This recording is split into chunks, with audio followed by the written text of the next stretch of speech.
Bem-vindos à aula inaugural do mestrado profissional em logística do Departamento de Engenharia Industrial da PUC-Rio, primeiro semestre de 2021. Bem-vindas e bem-vindos, alunos do mestrado profissional e demais participantes. Essa aula é uma aula aberta à comunidade que se interessa pelos assuntos de logística e supply chain. Nós temos hoje a honra e o privilégio de termos a aula proferida pelo professor Armando Cavanha,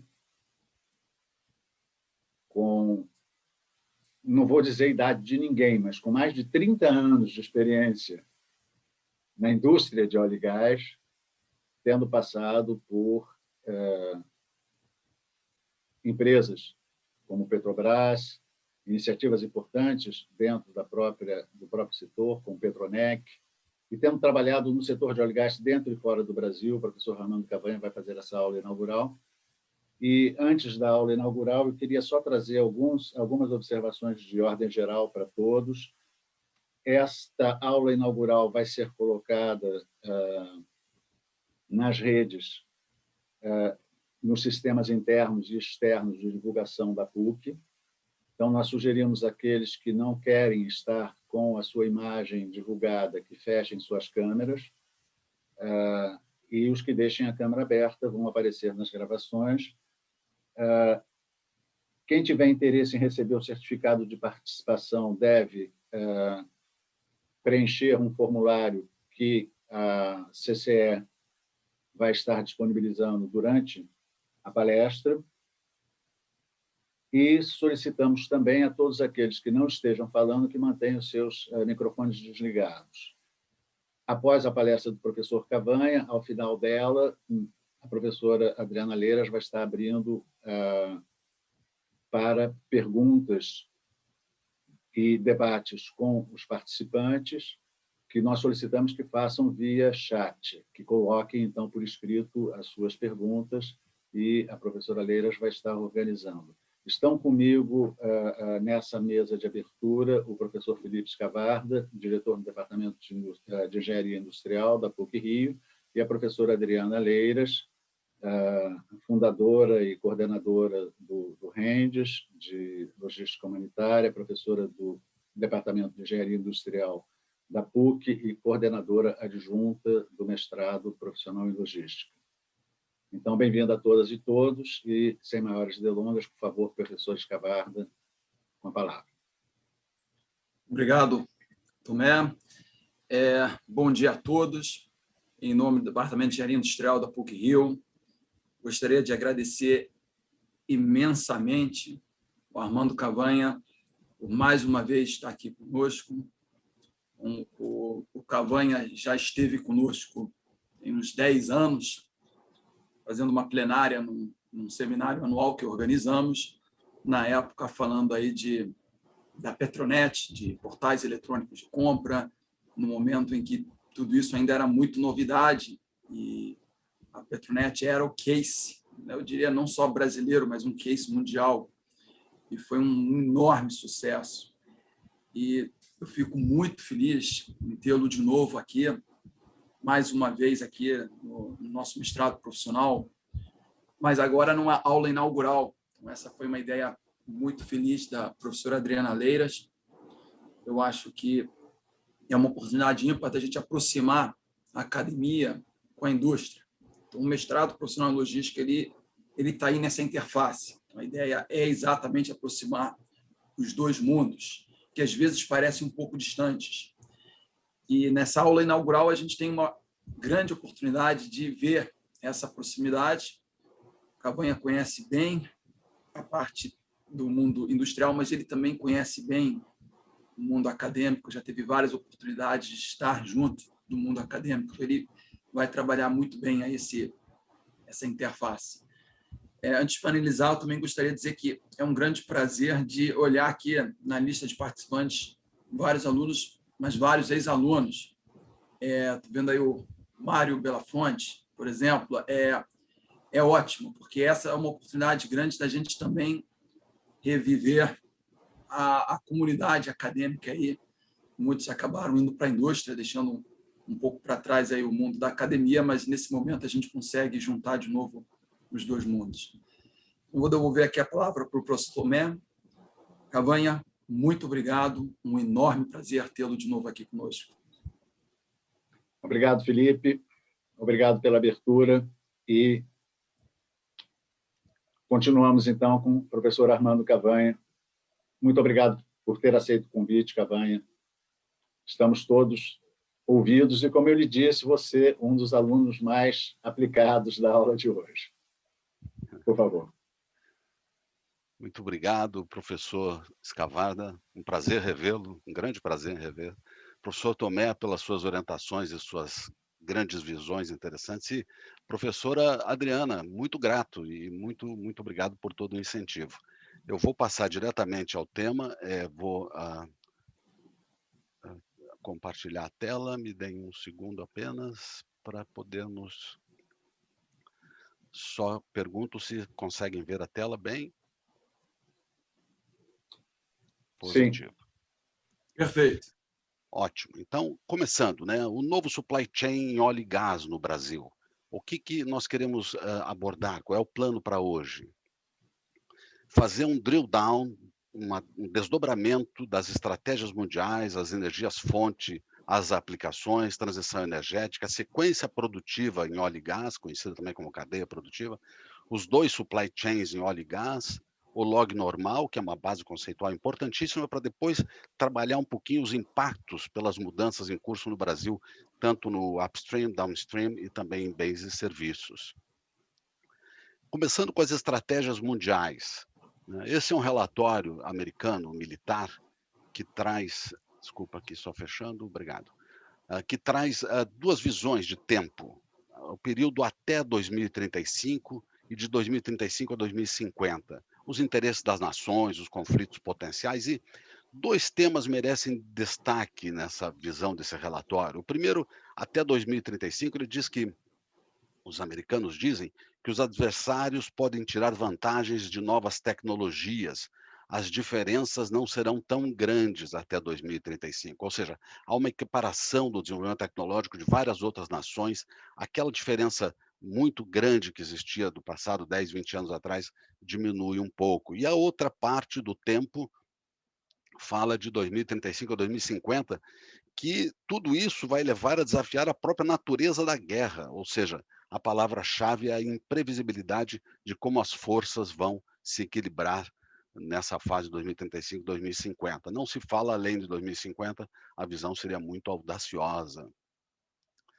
É interessante, né? Porque esse relatório ele traz vários pontos aqui à esquerda, vocês podem olhar, mas eu fiz Cavanha, aqui... me desculpe, o slide está fixo, ele não está em modo de apresentação e está fixo na primeira página. Desculpem, volto aqui, deixa eu stop share, porque, na verdade, share screen aqui.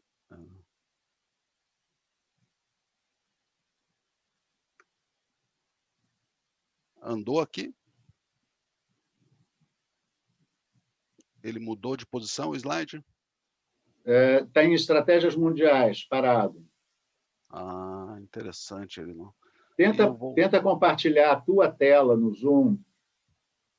Você tem opções no compartilhamento. Tenta compartilhar a tela, não uma tela específica de uma aplicação. Agora estou vendo em modo de apresentação. Passa o slide, por favor, Cavanha. Perfeito, agora ele está passando. Então, tá bom. Então, voltando... Um pequeno delay, mas está passando. Obrigado. Tá ótimo, eu que agradeço. Então, 2035, 2050, essa tela vocês não tinham visto, então. Então, até 2035, a diferença das tecnologias se reduz muito, e 2035 e 2050, a própria natureza da guerra, a imprevisibilidade, aumenta muito. Mudou a tela novamente, só para conferir. Mudou sim. Sim, mudou. Positivo. Então, nesse relatório, e ainda sobre a visão estratégica do mundo, né, para depois desdobrarmos até chegarmos ao óleo e gás, especificamente, 3 pontos chamam a atenção. Primeiro, o Ártico, as rotas logísticas novas que podem se abrir com o Ártico. Existe uma competição forte em relação às rotas do Ártico, o que pode mudar o supply chain e a logística de forma muito importante. O segundo ponto que é muito significativo são os mares do sul da China, as ilhas artificiais, a logística nova que se estabelece por ali. Com as ilhas artificiais que os chineses estão construindo, e os americanos levaram seus navios, etc., para lá, militares, existe uma disputa e, obviamente, um domínio, né, sobre aquela região dos mares do sul da China, algo também que é muito desafiador do ponto de vista de logística e supply chain geral, né, não só específico de petróleo, mas de tudo.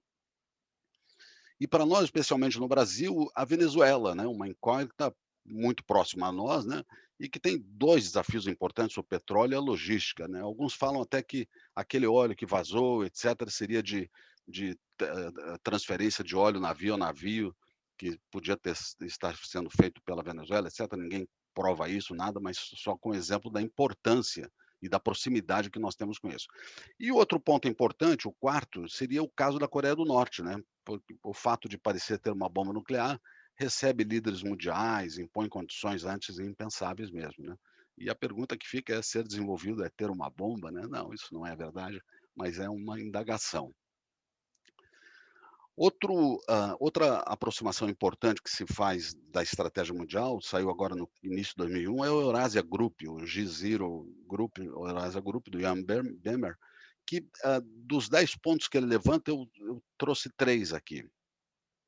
A transição de poder nos Estados Unidos, né, que a suspensão dos novos bids em terras federais, interrompe o duto do Canadá, focando em energias não fósseis, a questão do fraturamento do shale gas, uma série de iniciativas americanas interessantes do ponto de vista de mundo, né, balançando o mundo, mas que vai balançar muito mais do que a gente imagina, inclusive no Brasil, né. O aumento de tensão da China com os Estados Unidos, e isso restrições, tarifas e coisas dessa natureza, e algo que chama muito atenção, né, dentro de um contexto mundial desse tamanho, o desapontamento com a América Latina, né, a dificuldade que a América Latina, nas suas economias dos vários países, tem em se recuperar, é algo bastante importante. Bom, olhando um pouquinho mais especificamente para o óleo e gás, a Shell, todas as companhias, BP, Shell, as grandes, Exxon, produzem relatórios de visão de 20, 30, 50 anos à frente, mostrando o que eles pensam, o que eles veem em relação ao óleo e gás e energias como um todo, né. Esse relatório Sky, ele está falando, deixa eu tirar de cima aqui, 2100, a visão dele é de 2100, vejam só. Ele está olhando pelo lado do consumo e dizendo o seguinte, que metade do consumo mundial em 2100 será feito na forma de energia elétrica, que não é fonte, a gente vai ver na frente, mas sim uma derivada de fonte. Ela só existe a partir de uma outra fonte primária, mas vejam que a transformação que se faz do consumidor ter contato 50% das vezes em energia elétrica. Muito importante essa visão. O mesmo relatório Sky da Shell, falando da produção de petróleo em 2070. Hoje o mundo produz e consome atualmente 100 milhões de barris por dia, mais ou menos, um pouquinho menos, 94, 100 milhões. E diz o relatório que será de 50 milhões de barris por dia, ou seja, será metade do que se produz e consome hoje de petróleo. Bom, mas o mundo vai crescer, as demandas vão crescer, as populações vão ficar mais ricas e igualitárias, e, portanto, o consumo total será não mais de 100, mas, sei lá, 150. Ou seja, nós teremos aí uma diferença de 50 para 150, 100 milhões de barris equivalentes por dia serão feitos por outras formas de energia, e, obviamente, incluindo até, quem sabe, hidrogênio chegando aí com muita força. Então, uma visão de futuro de energia. Esse ponto eu acho essencial, porque quando perguntam para você: "Petróleo é estratégico ou é commodity?", a resposta tem que ser: são as 2 coisas. As reservas são estratégicas, briga-se no mundo todo, tem-se guerras pelas reservas, e os produtos são commodities, são trading, né, você compra e vende, movimenta, como é o caso do Brasil também. Então, são 2 coisas diferentes. No upstream do upstream, reserva, estratégico. No downstream do downstream, commodity. Eu chego a chamar que a média é burra quando eu falo que é uma coisa ou outra, são as duas coisas ao mesmo tempo. Bom, esse gráfico é super importante. Ele é da Lawrence Laboratory, ele é de 2019, ele é só Estados Unidos, portanto ele não representa o mundo, mas ele serve como referência para o entendimento do que são à esquerda aqui as energias fonte, né? Vejam, solar, nuclear, hidro, ventos, geotérmica, gás natural, carvão, biomassa e petróleo. O que é energia elétrica, ela não é geradora, vejam, ela depende de outras fontes, no caso dos Estados Unidos, ela depende muito do gás natural, grande parte do gás natural é levado para a eletricidade, e muito do nuclear é levado à eletricidade, os dois maiores componentes. E o carvão ainda tem uma presença muito importante na composição da eletricidade. A eletricidade é essa que vai fornecer energia para residencial, para comercial e para industrial.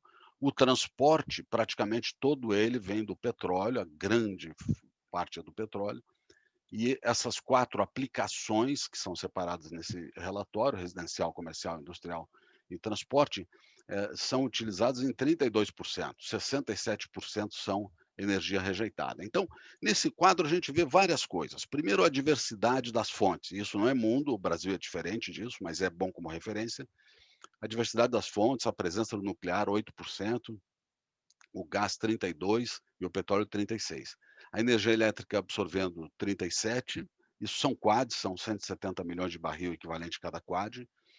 E o que é muito interessante é ver que se ele diz que 50% da eletricidade em 2100 será o motivo dos consumidores, essa equação vai mudar por completo.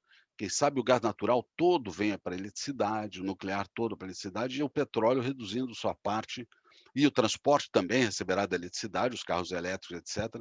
Então, uma grande transformação de energia. Esse gráfico é importante primeiro para posicionar a eletricidade não como energia fonte, mas como energia derivada, mas de alta repercussão do lado do consumo. Esse gráfico traz a seguinte visão: a produção é feita na linha sem preenchimento e o consumo na linha preenchida. Veja que os Estados Unidos, por exemplo, consome mais do que produz. Isso quase há 2 anos atrás se tornou equivalente e volta novamente agora a importar, quer dizer, não produzir tudo o que precisa. O Brasil exatamente produz tudo o que precisa, hoje até produz um pouquinho mais do que tudo o que precisa, mas mesmo assim ele importa derivados, diesel e gasolina, mais ou menos 400 mil barris por dia dos Estados Unidos, e exporta mais de 1 milhão de barris por dia para a Ásia, especialmente para a China. Então vejam esse equilíbrio que é importante, a Rússia, como é muito mais produtora do que consumidora, a China, muito mais consumidora do que produtora, né. Pontos importantes, mas o que se deve salientar é a posição do Brasil, que tem o equilíbrio de produção e consumo, mas ao mesmo tempo, importa e exporta, mas importa produtos refinados, né. É interessante essa posição do Brasil. Bom, vamos olhar a transição energética. Disse Zaki Yamani, e alguns dizem que não foi autoria dele, é controverso isso, mas ele foi ministro do petróleo da Arábia Saudita, faleceu alguns dias atrás. A idade da pedra não acabou por falta de pedras. E petróleo também, não vai acabar a era do petróleo, não sei nem se vai acabar, por falta de petróleo. É por conta de outras coisas que chegarão e que farão isso acontecer. Mas por quê, né? Porque o petróleo ele traz a percepção de poluição na queima dos derivados, tem um desafio enorme no destino do CO2 na produção, especialmente no pré-sal, um exemplo importantíssimo, o CO2 eh, ser tratado, né? Tem um desafio tecnológico, um desafio ambiental imenso. E quando há acidentes no mar ou em terra, as consequências são muito impactantes. Nós já tivemos no Brasil no passado, graças a Deus a gente não tem tido mais, mas muitas situações bastante complexas. Mas se a gente olhar também a energia nuclear, né, ela acontece em menos frequência, porém o tamanho das coisas quando acontecem, o tamanho é enorme, né? As minas de carvão, claro, automatizadas e tal, mas ainda tem a questão dos mineiros que têm que descer os túneis, etc. É uma situação bastante difícil e o carvão é extremamente poluente também, assim como o petróleo. A mineração, né, a fabricação, descarte. Vejam, as baterias, as pás metálicas, os metais pesados de eólicas e solares demandam uma mineração intensíssima, né? Demandam metais pesados. O descarte desses metais, sem dúvida, será um desafio da frente que iremos enfrentar na humanidade. Mas isso tudo está em transformação, né? Cada um tem um risco, cada um tem um impacto diferente, e as escolhas a humanidade estará fazendo nesse. O que é importante quando vocês forem fazer alguma análise é olhar desde o raw material até o material básico lá, o mineral, até a rejeição, até do descomissionamento, até a logística reversa, se for o caso, né. Quer dizer, olhar o processo completo, não adianta olhar só o pedacinho que interessa, às vezes algumas análises são, simplificadas, né. Bem, há uma transformação importante no mundo, as empresas de petróleo se atemorizaram um pouquinho com o, entre aspas, "fim da era do petróleo", que, quem sabe não seja tão rápido assim, e as IOCs, né, que são as International Oil Companies, elas estão se transformando e se chamando, se autodenominando Integrated Energy Companies, IECs, né. Isso foi o caso da BP, a Exxon está pensando, a Shell está pensando, a Equinor com muita força, era Statoil, né, mudou até de nome a Equinor, para poder se ver, vamos chamar assim, livre e solta para fazer os novos ventos que estão chegando por aí, né. Elas são ligadas fortemente ao gás natural, é o caso da Exxon e a Shell, elas têm um profundo investimento em gás natural, fazem um transporte quirogênico por navios quirogênicos de todos os lados do mundo, né, com plantas de regasificação nos locais de entrega. Isso, Exxon e Shell têm grandes navios e grandes plantas, né. Investem em eólicas offshore, é o caso da Equinor e outros, não só a Equinor, mas é o caso. E compram elétricas, né. A Shell comprou na Europa uma companhia de energia elétrica, para quem sabe, né, supostamente, estou pensando, ter como pegar o seu gás natural e ter aplicação, como também entender a aplicação das companhias elétricas e como isso funciona.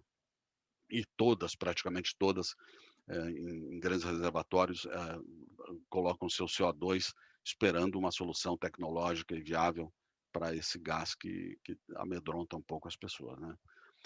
E deixo uma pergunta aí para as próximas teses, né, professores, como se a humanidade não tivesse tido petróleo, ninguém tivesse descoberto o petróleo, não tivéssemos tido petróleo, como seria a história do mundo, né? Outras fontes teriam sido desenvolvidas e como teria sido diferente a Terra, como teria sido diferente a nossa vida, né? Eu acho que é uma indagação interessante. Sequência produtiva em óleo e gás. A sequência produtiva ela é basicamente feita de exploração, desenvolvimento da produção e operação da produção. A exploração, que gasta mais ou menos 5% desse ciclo todo, 5, 6, 7, 4, depende. A desenvolvimento da produção, que são os investimentos pesados, 50, 55%, e a operação da produção durante 10, 20, 30, 40 anos gasta também cerca de 40% ou coisa assim. O que é interessante ver? Que exploração é uma atividade de risco, onde você coloca dinheiro e não tem ideia se vai retornar ou não. Quer dizer, tem ideia porque você vai procurando com técnicas muito importantes, mas tem um risco de não nada encontrar, apenas obter informação.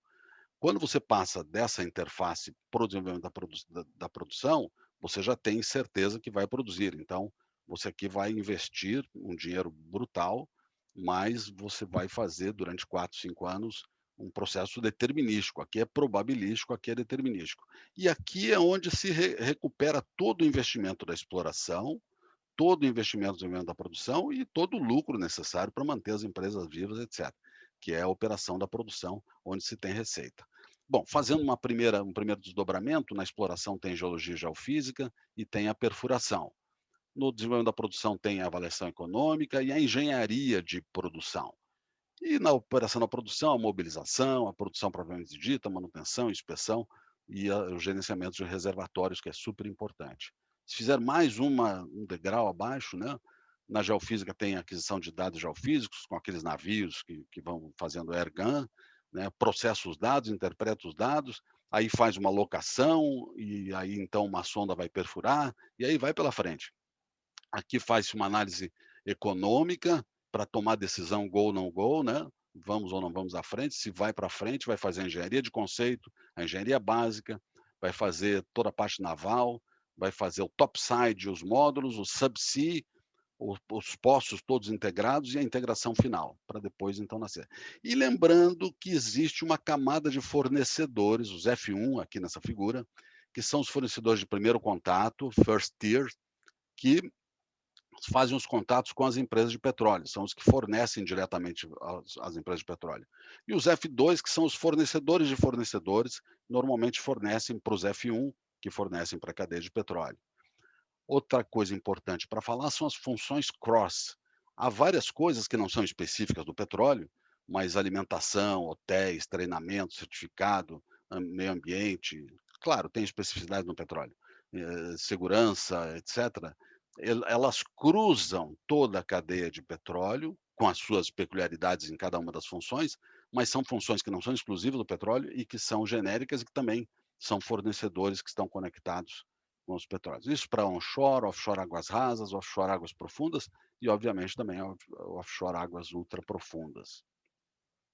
Mesma coisa para o refino, eu vou aqui deixar só uma semelhança, só falando que existe o midstream, o refino, petroquímica, termoelétricas e retail aqui, se for o caso, mas não vamos aqui entrar no detalhe. Bom, o que é, na verdade, o ecossistema de óleo e gás? Né? O ecossistema de óleo e gás são essas cadeias produtivas de cada empresa de petróleo, né, com tudo aquilo que a gente falou no slide anterior, são o supply chain de bens e serviços de cada uma delas, que às vezes não é igual, pode ser diferente, são os controladores, os reguladores, né, a ANP, Agência de Petróleo, Ministério de Minas e Energia, Indústria e Comércio, Ciência e Tecnologia, o Ministério de Meio Ambiente, enfim.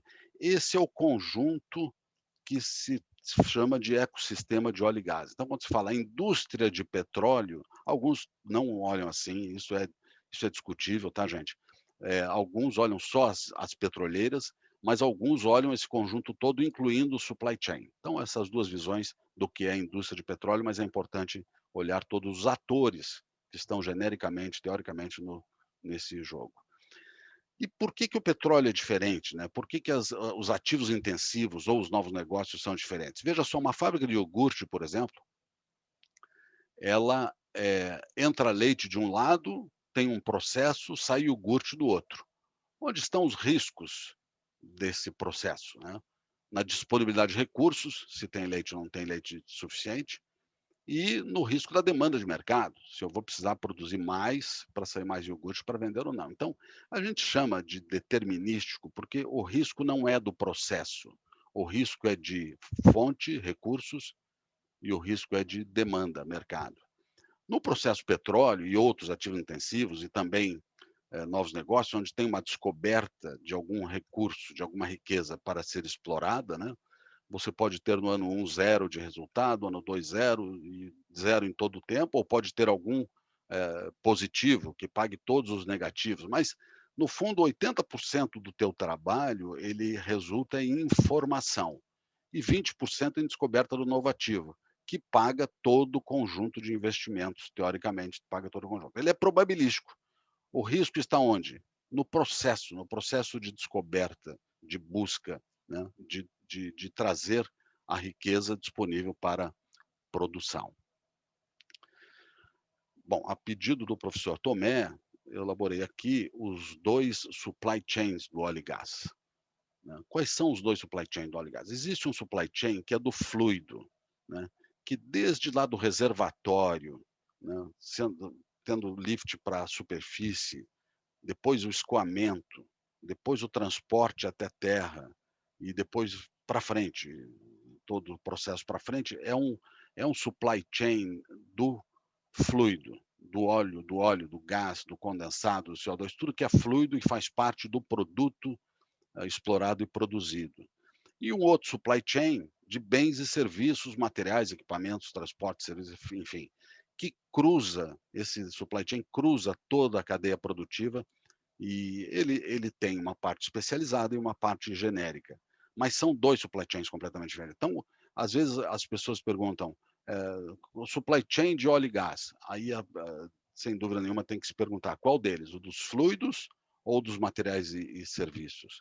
É super importante. No fundo, eles se cruzam e se misturam quando esses serviços materiais se fundem e geram produção, mas são movimentos de coisas diferentes. A mesma coisa no refino, desde o midstream, passando pelo refino, petroquímica, seja lá o que for, chegando lá no gás, no óleo, gás e derivados que são transportados até o ponto final para um consumidor qualquer.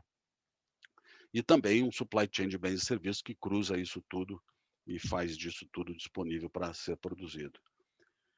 Esse é um desafio, quem sabe um segundo exercício para futuro, né? Pensar, vamos fazer um mapeamento das logísticas em óleo e gás. Logística, supply chain, essa discussão também é importante, mas saindo do reservatório para a superfície é o log 1, vamos chamar assim, o óleo para a superfície. O log 2 seria escoar essa produção para coletores ou para dutos ou para qualquer tipo de transporte, o log 2.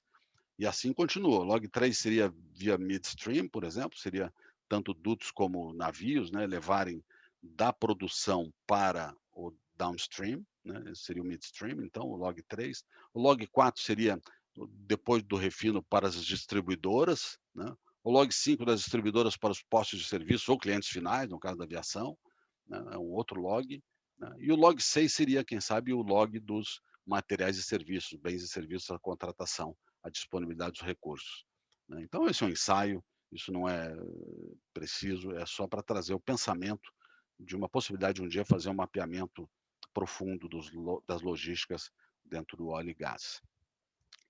É interessante olhar que essas duas logísticas, ou esses dois supply chains, quando olha com mais extensão do que só logística,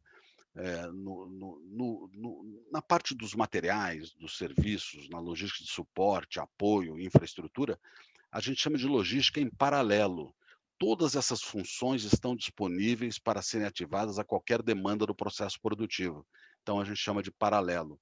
Diferente da logística dos derivados, dos fluidos, né? Que é uma logística de sequência. Não adianta querer refinar se não teve a produção. Então, é produção, escoamento, transporte, né? É uma logística de sequência. Então, logística paralela e logística de sequência, em série.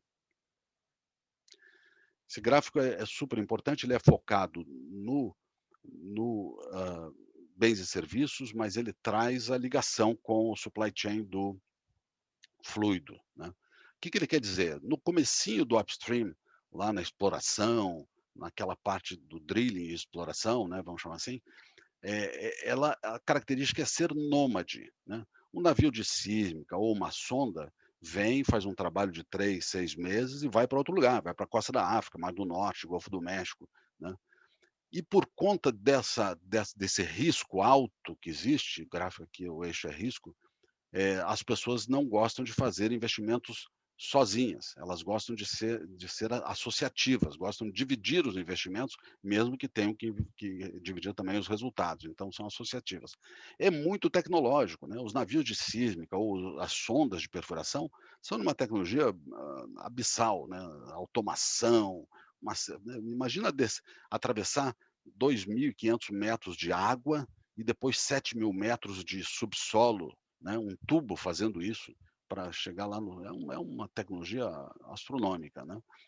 E tem uma característica importantíssima, quem sabe a maior delas, que é a de janelas de oportunidade, né. A ANP dá uma janela, ou o MMS lá dos Estados Unidos dá uma janela de oportunidade, diz: "Olha, você precisa fazer essa exploração, esse drilling, você precisa provar comercialidade num período de tempo", né. Então é uma janela de oportunidade. Ou, aquela sonda está disponível até o mês que vem, se você não contratar, ela vai para outro lugar. Então, a questão da contratação, a questão de trazer o recurso, está voltada à visão do tempo, da oportunidade, e não do 1 centavo de otimização. "Ah, mas você está falando que não é para fazer o mais barato?" Não, é óbvio que é para fazer o mais barato, mas não pode perder de vista a oportunidade, a janela.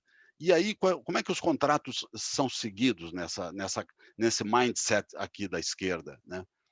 Contingência, você tem que ter sempre uma oportunidade, uma alternativa. Se aquela sonda não conseguir, o que eu faço? Eu desloco a sonda que está lá para cá, ou eu pego uma terceira sonda, né? Enfim, uma coisa desse tipo.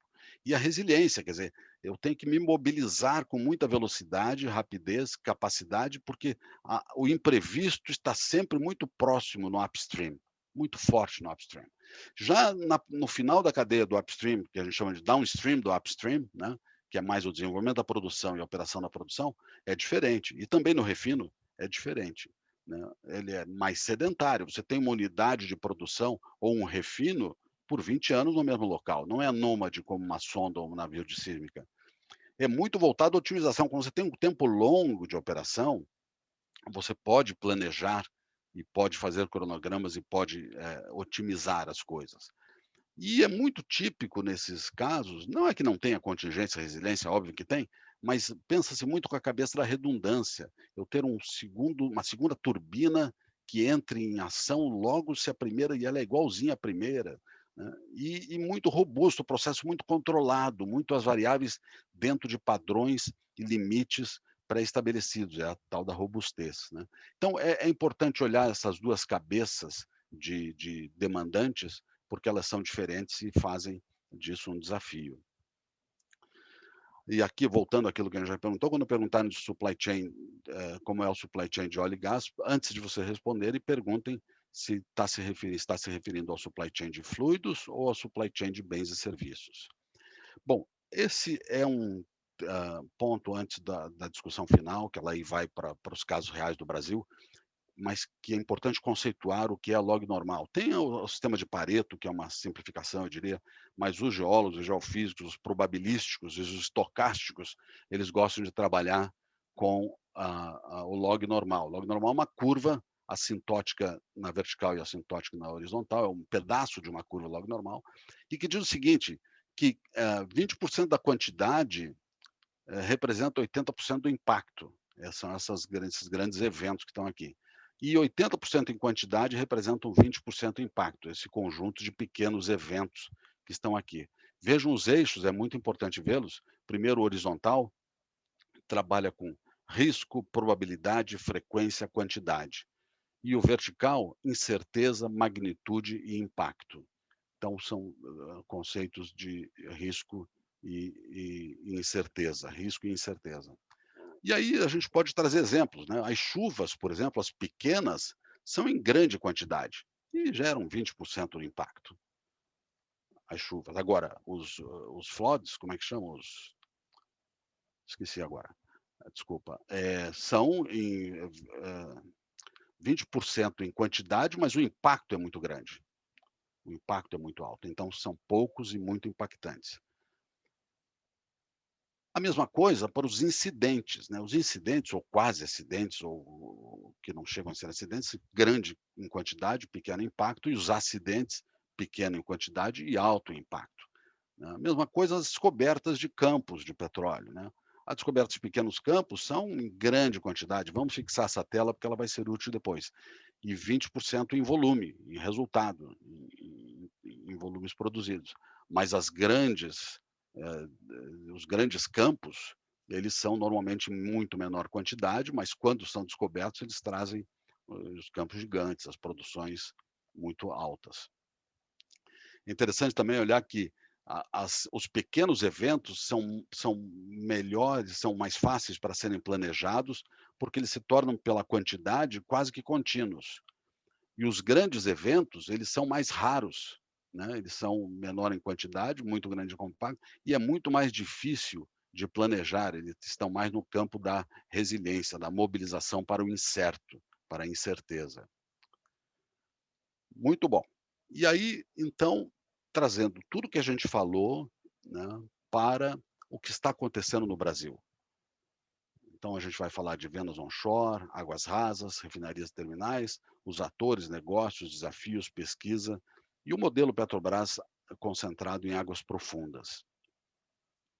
Eu queria fazer um disclaimer, e aí é importante dizer que não são só opiniões e interpretações, são não políticas, não partidárias, sem lado de Estado ou privado, né, apenas provocações para o pensamento e debate dos negócios, aí especialmente no mestrado de logística profissional que vocês estão participando. Bom, a primeira questão é a venda do onshore pela Petrobras. A entrada de pequenas empresas, algumas de um poço só mesmo, semelhança a campos onshore do sul dos Estados Unidos. Então, eu trouxe o nome de algumas empresas que têm pouquíssima produção, né? 3, 4, 5 barris por dia de produção. Energize, Great Energy, PetroMais, e uma canadense que está no Brasil, com uma produção muito minúscula, mas que está no Brasil, é Petro Victory. Outras de maior porte, né, mais significativas, já cresceram também, na Bacia Parnaíba, Rio Grande do Norte, Ceará, Sergipe, Alagoas, Bacia do Recôncavo. Aí tem a Petro Recôncavo, que é importante, a Imetame, mais umas 5 ou 8 dessas do mesmo tamanho. Muitos produtores, né, são muitos produtores, e aí lembrem-se da log normal, daquela lateral pequena de vários eventos, muitos produtores, mas totalizam cerca de 100 mil barris por dia de produção onshore hoje no Brasil, 100 e pouco, equivale a 2 poços mais eficientes do pré-sal, que estariam no log normal, em cima à esquerda, né? Mas isso é um desagravo? Não, não, exatamente. A grande quantidade de empresas em pequenos campos, cada uma considerada a fórmula do desenvolvimento regional, é a log normal, aquela distribuição. Por que que é interessante isso? Porque cada uma dessas empresas carrega todos os fornecedores necessários a uma atividade produtiva de óleo e gás, inclusive as questões indiretas, como alimentação, hotel, a saúde, transporte, e as coisas específicas, tem que fazer geofísica, aquisição de dados, tem que fazer perfuração em terra mesmo, né, que são umas sondazinhas, enfim, tem toda uma atividade importante que se dá aqui no log normal para as empresas pequenas. Então, o onshore, a saída da Petrobras deve dinamizar esse mercado muito fortemente. Porém, as empresas estão comprando ativos de produção, ou seja, de campos que produziram durante 10, 20, 30, até 40 anos, né? E significa dizer que estão estendendo a vida útil dos reservatórios e sistemas de produção, não são ativos de exploração. Por que esse ponto é importante? Porque a produção do futuro é a exploração de hoje. Então, o Brasil tem que criar mecanismos para esse onshore ser traduzido também em novas descobertas e a produção do futuro, senão não se sabe quanto tempo essa atividade de extensão da vida útil de reservatórios pode demorar, tomara que muito, né? Então, o supply chain dos fluidos deve ser distinto do que é hoje. O óleo, por exemplo, o mercado privado de pequenas estocagens da produção de óleo, né? Transporte por caminhão, né? Tem coletores, e até se ter um duto que tenha a chegada de muitos produtores, né, para ser algo, um duto, um escoamento estruturado, ou até um refino regional no futuro. Mas, enfim, hoje são os caminhões e são os pequenos estoques de óleo, né? E existe com isso, né, a chance de existir a prestação de serviços de concentradores, quer dizer, empresas que vão coletar essas produções dos pequenos produtores para fazer essa transferência para os próximos passos do petróleo. Essa é uma chance importante que não sei se a gente já está vivo para isso. O gás é bem mais complexo, né? Se for gás não associado, ou seja, gás puro, né, que não está com o petróleo, com o óleo, né, só a fase gasosa, né, só se torna viável produzir se tiver uma estrutura de escoamento e viabilidade para aproveitamento em termoelétricas, indústrias locais, como tem lá em Paraíba, lá em Paraíba tem uma produção importante de gás não associado. Se ele for associado, ou seja, tem óleo e gás, né, ele, ele tem que estar conjugado com a produção do óleo, ou então vai ter que ser reinjetado, ou parte é utilizada como recurso para a energia do RPSO, coisa assim, mas tem que existir a visão das restrições de não se conseguir fazer com o gás, podendo fazer com que isso reduza a produção de óleo ou tenha restrições na produção de óleo. Então, o gás é mais complexo, realmente, é um desafio importante. Então, olhando o supply chain dos fluidos. Os polos de produção mundiais, né, têm uma diversidade de operadores e trazem consigo o provedor de logística para fluidos produzidos, né? Então, por exemplo, no Golfo do México, existe lá um certo tipo de provimento de serviços que o provedor de serviços ele recebe a produção de um determinado produtor em mar, mede o volume, a qualidade, mistura, claro, os óleos misturáveis, né, desloca desse ponto que ele coletou para hubs de recebimento em terra, 2 pontos lá, Louisiana e Texas. Então, ele faz esse serviço de coleta, medição, avaliação da qualidade e paga aos produtores pela equação volume e qualidade, né? Então, o que que o produtor faz? Se concentra na produção, né? E o que que o operador logístico faz? Se concentra em coletar e otimizar da melhor forma possível e em movimentar esse óleo, né? E todos otimizam os seus processos. Então, de maneira que passa a existir a otimização de vários atores. No supply chain de bens e serviços também deve haver uma transformação importante, né? O tipo de contratação, o tamanho de fornecedores, esses pequenos do onshore vão contratar diferente, não vão contratar do mesmo jeito que a Petrobras contrata hoje. A Petrobras tem padrões para todas as suas atividades, é muito pesada nesse aspecto, né? E, obviamente, também tem muita qualidade.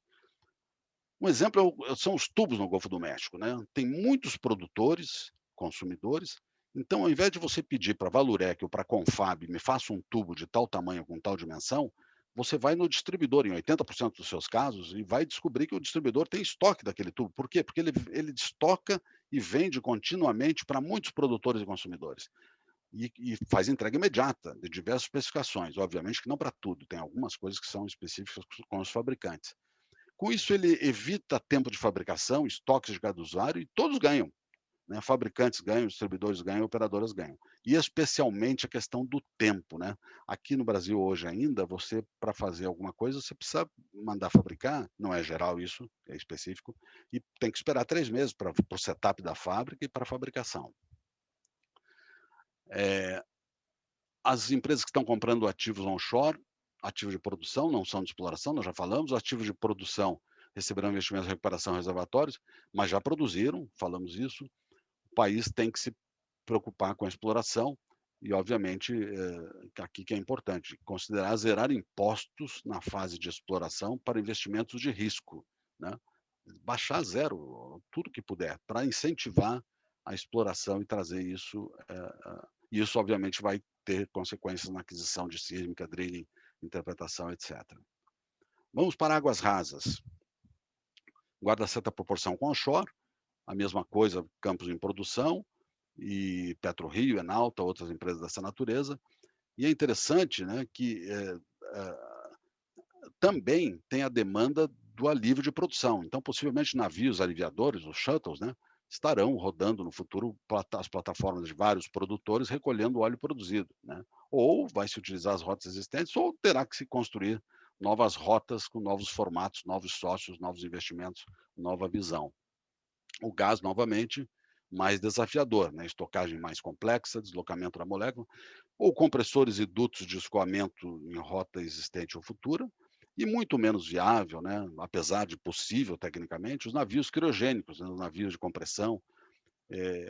O que acontece? Eles congelam, vamos chamar assim, congelam não, a 270 graus negativos, o óleo, o gás reduz o volume barbaramente, você transporta por um navio, quando chega no local destino, ele é regasificado e você retorna o gás à sua situação original. Hoje, o que se faz? Né? Se reinjeta muito, se faz o consumo na própria unidade, que não é, obviamente, o valor mais nobre de utilização do gás. Né? Empresas privadas, donas de vários campos, né? Existe uma tendência também à integração de relacionamento comum fora do Brasil, Golfo do México, Mar do Norte, na colaboração entre petroleiras e alianças para desenvolver fornecedores, diversos tamanhos, né, juntar esforço e otimização. Isso ainda não aconteceu no Brasil, deve acontecer no futuro próximo. Há excelentes iniciativas, Porto Açu, Base do Espírito Santo, Macaé, já acoplando, inclusive, indústrias próximas a esses hubs de recebimento de gás, né, algo bem interessante. Águas profundas e ultraprofundas, né? As majors, as IOCs, agora as IECs, estão aumentando participações em consórcio ou bidando, entre aspas, isoladamente, ou em grupos sem a Petrobras. Ou seja, a Petrobras é quase 90% da produção brasileira hoje em águas profundas, ultraprofundas. Pode mudar um pouquinho esse perfil, mas não será tão rápido, quem sabe. As práticas de supply chain de bens e serviços serão bem distintas da Petrobras. Vai haver aí uma nova configuração, né? E para bens e serviços, né, nós temos a questão de compras e contratos com burocracia significativa para a Petrobras. Ela é obrigada a fazer licitações, etc., o que os outros não têm essa mesma obrigação, apesar de fazerem também suas licitações, né? Há uma tendência forte com a chegada grande desses outros participantes do óleo em ultraprofundas de que os processos sejam mais globais do que locais. Hoje a gente ainda tem muita coisa local, a maneira local de fazer. Com a chegada deles, isso se tornará mais global. E aí, coisas que vão acontecer profundamente, mudanças no procurement, no conteúdo local, nas alianças, que são pontos de acompanhamento. Olhando um pouquinho o downstream, é uma mudança importantíssima na venda das refinarias, a Petrobras concentrada no Sudeste, né? Não só refinarias, isso é importante lembrar, refinarias, tanques, esferas, utilidades, terminais conectados, né, terão novos donos, no que não é no Sudeste, né? Os compradores, obviamente, estão olhando não só a refinaria e essas, vamos chamar assim, esses recursos técnicos, mas também como está o parque instalado, a atualidade, a capacidade de estocagem e a cobertura de mercado. Porque as refinarias não foram construídas no sentido de competir uma com a outra, elas foram feitas, criadas para serem complementares, né? Elas tinham um arranjo global do Brasil, então seriam complementares. Agora isso muda, né? E algumas pessoas falam, outras não falam, não acreditam, mas há uma percepção de risco de monopólios regionais. Obviamente o CAD, se isso acontecer, teria de atuar, né? Mas existe essa percepção, se fala sobre isso. E com o preço de combustível sob crítica, né, a paridade de importação sempre sob ameaça, né, o risco dos olhos de investimentos dos privados eles estão atentos, né? Não desistiram, tenho certeza que não desistiram, mas tem aí uma interrogação para ver como tudo isso vai ficar, né?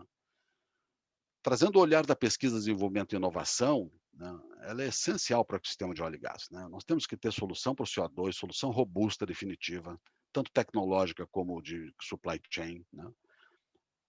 A questão de energia no subsolo marinho, né, tem que descer aqueles tubos umbilicais, né, com energia, potência enormes, né, com peso absurdo, 2.000 metros de cabo, cada um dos umbilicais.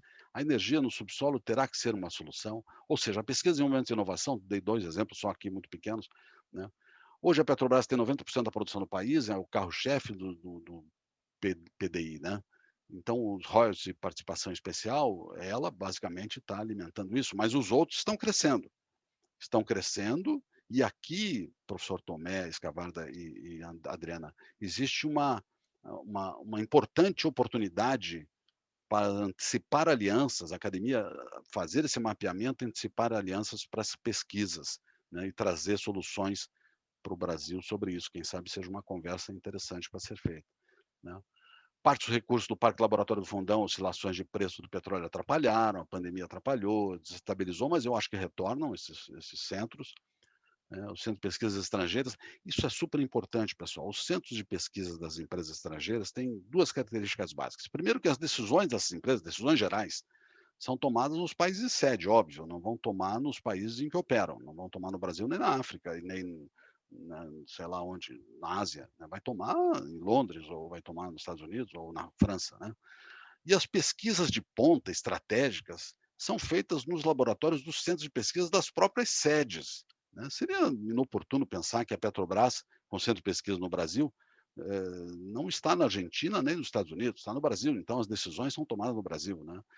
Mas isso tudo é uma segunda oportunidade importante para a academia entender completamente e se inserir nesse processo dos laboratórios internacionais e nacionais das empresas que não Petrobras também, além da Petrobras, que é a joia do Brasil. E aí tem uma quase escolha de Sofia, né? As escolhas estratégicas da Petrobras, vendeu upstream onshore águas rasas, venderam refino fora sudeste, e para quê, né? Um dos grandes motivos é pagar a dívida que foi de 100 bi de dólares, hoje já está em 60, né? Tem que pagar isso. O que está se pagando isso está deixando-se de investir em atividade produtiva. Então, esse é um desafio. Então, o trade-off é concentra, gera caixa, reduz dívida rapidamente, né, com os riscos do petróleo, câmbio e interferência de preço, ou entra nas energias alternativas aos fósseis e começa a transição energética, né, acompanhando o que as majors estão fazendo. Então, é uma dificuldade, ela optou pelo item 1 até agora, né? Vamos ver pelo futuro. A escolha de Sofia 2, quase escolha, é mais ligada à questão da estrutura do gás, mais para o gás, né? E não só gás, mas óleo também, mas especialmente o gás, né? A demanda de consumo primeiro tem que se obter a demanda firme para depois investir, ou o Estado parceiro, ou articula, ou investe em infraestrutura, criando disponibilidade para a demanda, então, aparecer, né? É uma discussão de 2 colegas em alguns eventos, e que eu trago aqui como a escolha de Sofia, quase escolha de Sofia 2. Bom, estamos no último slide, estamos com 50 minutos e pouco, né, que eu gostaria de citar as dúvidas, riscos e incertezas, né? O governo vai interferir nos preços de combustíveis? Acho que não. Eu acho que tudo isso aconteceu, vai haver um arranjo para tudo isso se acomodar, né? A venda das refinarias continua como planejado? Acho que sim, né? Obviamente teve um susto, mas as coisas vão ser retomadas na minha visão, né? Mas, obviamente, pessoas pensam diferente. O Brasil volta a crescer e consumir? É o nosso sonho. A capacidade de consumir se ampliará para a população fora do consumo, porque a hora que essa população fora do consumo entrar no consumo, nós teríamos um boom de várias demandas, né? E a última questão, como seria a velocidade da transição energética e a possível desaceleração do óleo e gás sem imaginar uma disrupção? Então, sem imaginar uma disrupção, eu vou passar um vídeo de 45 segundos e a gente volta para eu encerro minha parte. Então, eu vou passar um vídeo de 45 segundos, eu tenho que sair do share, que o Rodrigo me ensinou, eu tenho que share de novo, sound. Então, por favor, o vídeo, gente. This is New York City in 1900, Easter parade. There is one car in this picture in a sea of horses. We used horses as our main means of transportation, all of humanity, for thousands of years. There is one car in this picture there. In 13 years, there was one horse in that picture. Can anyone see it? Essentially, transportation flipped from all horse, -1, to all cars, -1, in just 13 years.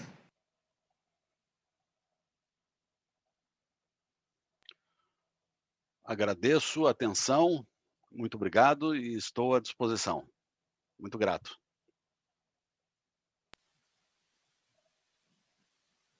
Obrigado, Cavanha. Professora Leiras, perguntas da audiência? Obrigada, Cavanha, pela palestra. A gente tem 2 perguntinhas aqui no chat. A primeira é do Alexandre Siqueira. Ele pergunta, professor, não existe nenhum estudo, mesmo que ainda em andamento, para ocorrer, ainda que a longo prazo, o transporte e a logística em geral do óleo e gás através de outro modal que não seja o terrestre, tão caro e tão oneroso? Obrigado, Adriana. Obrigado, Alexandre, pela pergunta. Olha, quais são os modais que a gente tem hoje para óleo e para gás, né? No terrestre, né? Ou caminhão, ou transporte rodoviário, ou os dutos, que é o melhor dos resultados, ou a cabotagem com navios pequenos. Eu estou falando dentro do próprio país, né? Lógico que tem o longo curso para fora, etc, etc. Mas você falou muito na questão do terrestre, eu entendi. Então, não temos, hoje nós temos os dutos. Os dutos são a opção 1, mas obviamente eles precisam de uma demanda contínua e precisam também de um volume contínuo e precisam de investimento pesado, demora para se ter. O mais fácil é o rodoviário, né? Tanto para o óleo bruto como para os derivados. Eu não sei se eu respondi o que ele tinha perguntado. Mas Tá não ótimo. tem. Que eu conheça, não existe nada em estudo olhando transportes diferentes desses. Ótimo, obrigada. Tem mais uma pergunta que é da Milena Mansur. Ela diz, tem se falado bastante em reduzir o volume de reinjeção e monetizar o gás que atualmente é associado ao óleo, o que seria uma possibilidade de reduzir o preço percebido aos consumidores finais. Considerando que trazer o gás do offshore para a terra depende do desenvolvimento de infraestrutura dutoviária robustas, há empresas interessadas em desembolsar esse capital, considerando os riscos envolvidos na atividade e as inseguranças de operar no Brasil? Muito bom, Milena, muito obrigado. Quer dizer, o que acontece hoje? Como não tem a estrutura pronta para trazer esse gás para a terra, Existem algumas coisas, mas não todas, e tem as rotas sendo construídas, três já existe, 4, 5, 6, existem planos para se fazer isso.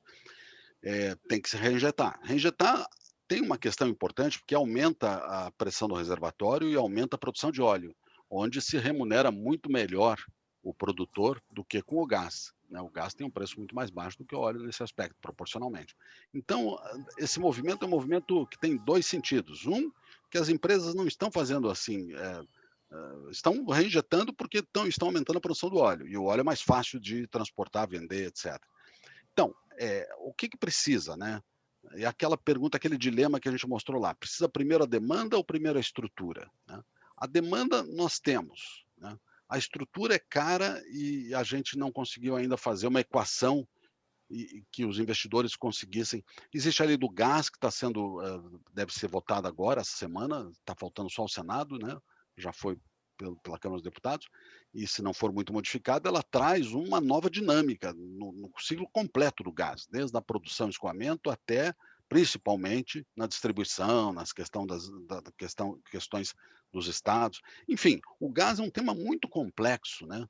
Ele desde da produção, como você falou, e reinjeção, até a estrutura para trazer, eu tenho certeza que tem investidores animados para fazerem esse aporte de capital, mas eles precisam de segurança jurídica, segurança de demanda, estabilidade não, livre mercado de preços, enfim, precisam de algumas coisas que o Brasil terá que sinalizar.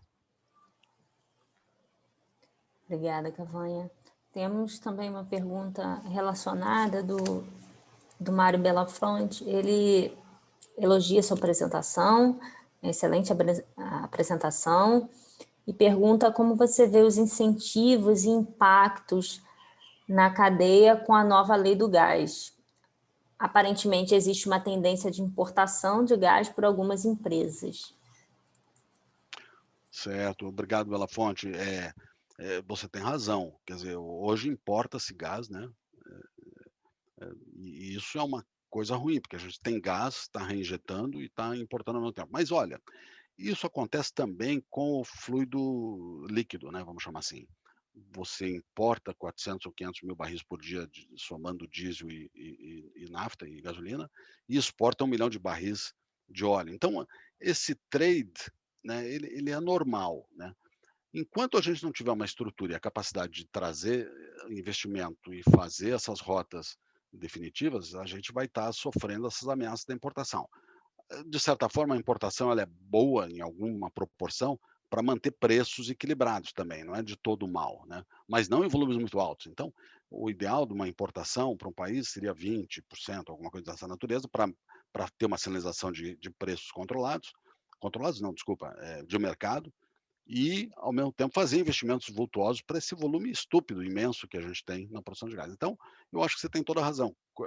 Temos que bloquear a importação de alguma forma, produzindo, mas tendo primeiro os investimentos relacionados para poder trazer esse gás à terra, né? Ótimo. Tem mais uma pergunta aqui do Juliano Sintra. Ele pergunta o que você acha sobre a seguinte questão. Questões políticas à parte, será que a Petrobras, pensando empresarialmente, não estaria certa ao vender parte do refino? Especialmente se considerarmos que a utilização do petróleo será diferente devido à eletrificação de frota na Europa e mais tarde nos Estados Unidos. Dessa forma, poderia haver uma inundação de derivados vindos desses países para o Brasil, derrubando preços. Obrigado, Adriana. Sintra, essa equação é uma equação dificílima de prever esse futuro, né? Por um lado, quando você vende esse refino regional, né, vamos chamar assim, lá desde Amazonas, Bahia, Rio Grande do Sul, Paraná, então, ficando só no Sudeste, você otimiza a produção central que tem do offshore Águas Profundas para a região que será mais próxima de tudo, que é a região Sudeste. Então, refina com a melhor qualidade, desempenha, reabilita, faz os revamps, né, do refino local, 8 refinarias, sei lá, e com isso se torna uma empresa super eficiente no supply chain inteiro, desde a produção até o derivado, né? Por outro lado, tem essa questão de Petrobras no Brasil inteiro, que foi uma referência, não é? há várias questões aí, né? A questão de monopólios regionais que se fala, que eu não acredito, tomara que não aconteça, e o CAD está aí para isso. A questão da importação para essas novas locais dessas refinarias, porque quando eles compram todo o sistema, também tem mais facilidade em trazer fluidos de outros lugares para lá. Então, vai ter que se olhar isso, né? O Brasil vai ter que olhar isso. Mas, no fundo, né, a gente está querendo entrar no mercado aberto, dinâmico e competitivo, mas tem dificuldade em sair de uma história gigante, né? E que teve abastecimento garantido. Então, é uma equação terrível. Eu não sei te responder se a venda do refino foi feita certo ou se teria que ser feito de outra maneira. O que eu consigo fazer a leitura, eu estou fora de lá, não sei exatamente os argumentos que foram usados, é a otimização máxima da produção sudeste, que é onde está o nosso pré-sal, com o refino sudeste, portanto, fazer a otimização dessa cadeia. Isso que é a leitura que eu faço. Agora, essas escolhas empresariais são difíceis de olhar. Obrigada, Cavanha. Terminando aqui as perguntas, passo a palavra de volta para o professor Márcio. Muito obrigado, Adriana. Professor Cavanha, muito obrigado por essa excelente palestra que está sendo reconhecida. A gente tem várias manifestações no chat parabenizando pela palestra, que, como eu disse no início, eu vou ser um dos alunos mais aplicados nessas lições de diferentes cadeias de suprimento do petróleo e gás. Não temos uma única cadeia de suprimento, não temos uma única logística. E para todos os alunos do mestrado e para os participantes que estejam aí vindos do mercado ou de outras instituições de pesquisa e ensino, que são sempre muito bem-vindos nesse fórum, que essa palestra seja realmente, como está sendo para mim, altamente inspiradora para um início de semestre bastante produtivo aí que nós temos pela frente. E a sua apresentação, a sua aula, realmente abre, eu acredito, com chave de ouro as atividades acadêmicas do primeiro semestre de 2021 do mestrado profissional em logística. Deixo aí para todos que queiram maiores informações sobre o mestrado, foi colocado no chat os links para a informação geral do mestrado. As inscrições estão abertas para agosto desse ano. A gente está mantendo em permanência essas inscrições abertas, buscando aí aprofundar cada vez mais o nosso conhecimento na área de logística e supply chain, em diferentes indústrias, para diferentes serviços. Dessa vez abordamos óleo e gás. Mais uma vez, muito obrigado, professor Cavanha, pela excelente palestra de hoje, pela excelente aula inaugural. Muito obrigado, professor Márcio Tomé, nosso guru, professor Escavada, diretor do departamento, a Adriana Leiras, muito grato por todo o apoio, ao Rodrigo pelo apoio, a todos que participaram, alunos e os que simplesmente assistiram, muito grato, muito obrigado. Muito obrigado a todos os participantes. Encerramos aqui a nossa aula inaugural do mestrado profissional em logística. Muito obrigado a todos.